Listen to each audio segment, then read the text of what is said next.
दोस्तों, आपके दिमाग में एक बात अक्सर आती होगी कि क्या आपके प्राइवेट पार्ट की विड्थ मतलब मोटाई नॉर्मल है। क्या आप अपने फीमेल पार्टनर को पूरी तरह से सेटिस्फाइड कर पा रहे हैं। कहीं ऐसा तो नहीं कि संबंध बनाने के बाद आपकी फीमेल पार्टनर का मूड ऑफ हो जाता है और वो अनसेटिस्फाइड ही रह जाती है। दोस्तों, अपने पार्टनर को सेटिस्फाइड करने के लिए आपके प्राइवेट पार्ट की लंबाई और मोटाई मतलब लेंथ और विड्थ दोनों ही ज़रूरी हैं। पर अपने पार्टनर को पूरा प्लेजर और फ्रिक्शन देने के लिए सबसे ज़्यादा ज़रूरी आपके पार्ट की मोटाई मतलब विड्थ है, क्योंकि अगर मोटाई नहीं होगी तो आपके पार्टनर को कुछ फील ही नहीं होगा और ना ही आप फ्रिक्शन पैदा कर पाएंगे। एक सक्सेसफुल इंटरकोर्स के लिए बहुत लंबे प्राइवेट पार्ट की ज़रूरत नहीं होती है, क्योंकि फीमेल के प्राइवेट पार्ट के शुरू के 2 से 2.5 इंच तक का एरिया ही बहुत ज़्यादा सेंसिटिव होता है और इसी के ऊपर फीमेल का क्लाइटोरिस होता है, जो फीमेल को प्लेजर देने और एक्साइटेड करने के लिए होता है। इंटरकोर्स में सबसे ज़्यादा इंपॉर्टेंस इस बात की होती है कि आप फीमेल के पार्ट के 2 से 2.5 इंच तक कितना ज़्यादा फ्रिक्शन दे सकते हैं।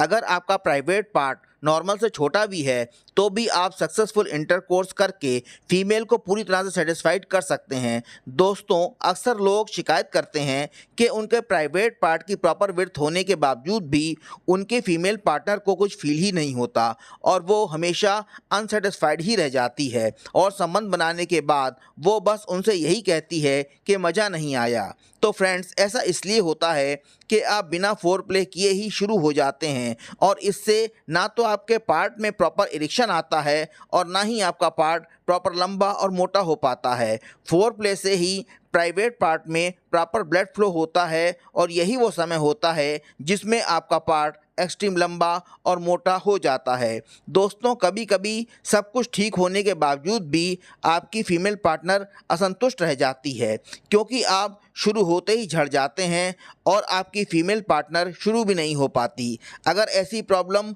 आपके साथ भी है तो आप फोर प्ले करके या स्टार्ट स्टॉप टेक्निक से या संबंध बनाने से पहले मास्टरबेशन करके या ऐसी गोलियां लेके जो आपके सेक्स टाइमिंग को कई गुना ज़्यादा बढ़ा देंगी और जो बाज़ार में आसानी से अवेलेबल हैं, अपने अर्ली डिस्चार्ज पर काबू पा सकते हैं और अपनी फीमेल पार्टनर को पूरी तरह से सेटिस्फाइड कर सकते हैं। अब दोस्तों, ये जान लेते हैं कि एक नॉर्मल पेनिस की लंबाई कितनी होनी चाहिए। अगर आपका पार्ट तनाव में है मतलब बिल्कुल सीधा है तो इसकी लंबाई 5 इंच या इससे ज़्यादा हो सकती है और अगर ये नॉर्मल पोजीशन में है तो इसकी लंबाई 2.5 इंच या इससे ज़्यादा हो सकती है। आप ज्योमेट्री में यूज़ होने वाले स्केल से इसकी लंबाई आसानी से नाप सकते हैं।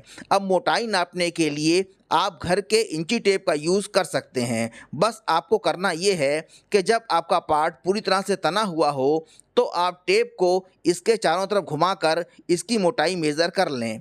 अगर आपका पेनिस छोटा है या पतला है तो घबराइए नहीं, तुरंत डॉक्टर से मिलें। वो ऑपरेशन करके या मेडिसिन का कोर्स करवा कर इसे नॉर्मल कर देंगे। दोस्तों, अगर आप आयुर्वेदिक इलाज करना चाहते हैं तो लौंग के तेल की मालिश अपने प्राइवेट पार्ट पर कीजिए। रोज़ सोने से पहले 2 कली लहसुन की गर्म दूध के साथ लीजिए। 3 से 4 बूंद शिलाजीत गर्म दूध के साथ लेने पर भी लिंग की लंबाई और मोटाई में फ़ायदा होता है। दोस्तों, अगर आपको अर्ली डिस्चार्ज की कोई प्रॉब्लम है तो इसके आयुर्वेदिक इलाज का पूरा वीडियो चैनल पे पड़ा हुआ है, जिसका लिंक मैं डिस्क्रिप्शन में दे दूंगा। तो दोस्तों, इससे ज़्यादा फ़र्क नहीं पड़ता कि आपका लिंग पतला है या छोटा है। अगर आपके अपने पार्टनर के साथ इमोशनल बॉन्डिंग अच्छी है तो ये बॉन्डिंग ही हर कमी को पूरा कर देगी। तो फ्रेंड्स, आपको वीडियो कैसा लगा कमेंट में ज़रूर बताइएगा।